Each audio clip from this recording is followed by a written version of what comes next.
ഇന്ന് നമുക്ക് സ്പെഷ്യൽ മസാലയിലുള്ള ഒരു മീൻകറിയായ ഫിഷ് വിന്താലു ഒന്ന് ചെയ്ത് നോക്കാം. അപ്പോൾ ആദ്യമേ നമുക്കിതിന് വേണ്ടി ഒരു അരപ്പ് തയ്യാറാക്കണം. അപ്പം മീഡിയം സൈസിലെ 15 വെളുത്തുള്ളി എടുത്തിട്ടുണ്ട്. അതുപോലെ 2 ഇഞ്ച് സൈസിൻ്റെ ഒരു പീസ് ഇഞ്ചി.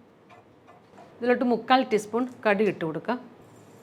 1/2 ടീസ്പൂൺ കുരുമുളക്, 2 നുള്ളു ഉലുവ, 1 നുള്ളു ജീരകം, ചെറിയ ജീരകം, 1 നുള്ളു പെരിഞ്ജീരകം, 1 ഗ്രാമ്പു, ചെറിയൊരു പീസ് പട്ട.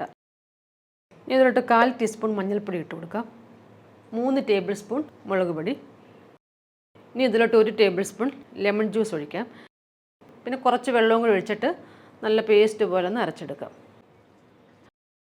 അപ്പോൾ പാനിലോട്ട് കുറച്ച് ഓയിൽ ഒഴിച്ച് കൊടുക്കാം. അപ്പം ഞാൻ 1/2 കിലോ മീനാണ് ഇതിന് വേണ്ടി എടുത്തേക്കുന്നത്. അപ്പോൾ എണ്ണ ചൂടായി കഴിയുമ്പോഴും ഈ സവാള പൊടിയായിട്ട് അരിഞ്ഞതും 2 പച്ചമുളക് വട്ടത്തിൽ അരിഞ്ഞതും ഇട്ട് കൊടുക്കാം. മീഡിയം സൈസിലെ 2 സവാള നല്ല ചെറുതായിട്ട് അരിഞ്ഞെടുക്കണം. ഇത് ചെറിയൊരു ഗോൾഡൻ കളർ ആകുന്നിടം വരെ ഒന്ന് വഴറ്റിയെടുക്കാം. ഉള്ളിയൊക്കെ ഒരു ഗോൾഡൻ കളർ ആയിട്ടുണ്ട്. അരച്ച മസാല ഇട്ട് കൊടുക്കാം. ലോ ഫ്ലെയിമിൽ ഈ മസാല നല്ലതായിട്ടൊന്ന് വഴറ്റിയെടുക്കാം. ഇനി ഇതിലിട്ട് കുറച്ച് ചൂടുവെള്ളം ഒഴിച്ചു കൊടുക്കാം. പാകത്തിനുള്ള ഉപ്പിട്ട് കൊടുക്കാം.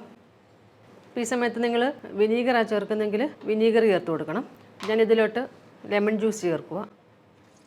1.5 ടേബിൾ സ്പൂൺ ഒഴിച്ചിട്ടുണ്ട്. ഇതിപ്പോൾ നല്ലതായിട്ട് തിളച്ചിട്ടുണ്ട്. ഇനി നമുക്ക് മീനിട്ട് കൊടുക്കാം. ഇത് മീഡിയത്തിൻ്റെ ലോ ഫ്ലെയിമിൻ്റെ ഇടയിലിട്ടിട്ട് അടച്ചു വെച്ച് വേവിക്കുക.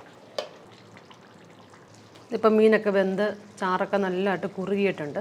ഇനി നമുക്ക് ഫ്ലെയിം ഓഫ് ചെയ്യാം. ചാറ് കണ്ടില്ല നല്ല കുക്കായിട്ടുണ്ട്. അങ്ങനെ നല്ല രുചിയിൽ വ്യത്യസ്തമായ മീൻകറിയായ ഫിഷ് വിന്താലു റെഡി ആയിട്ടുണ്ട്.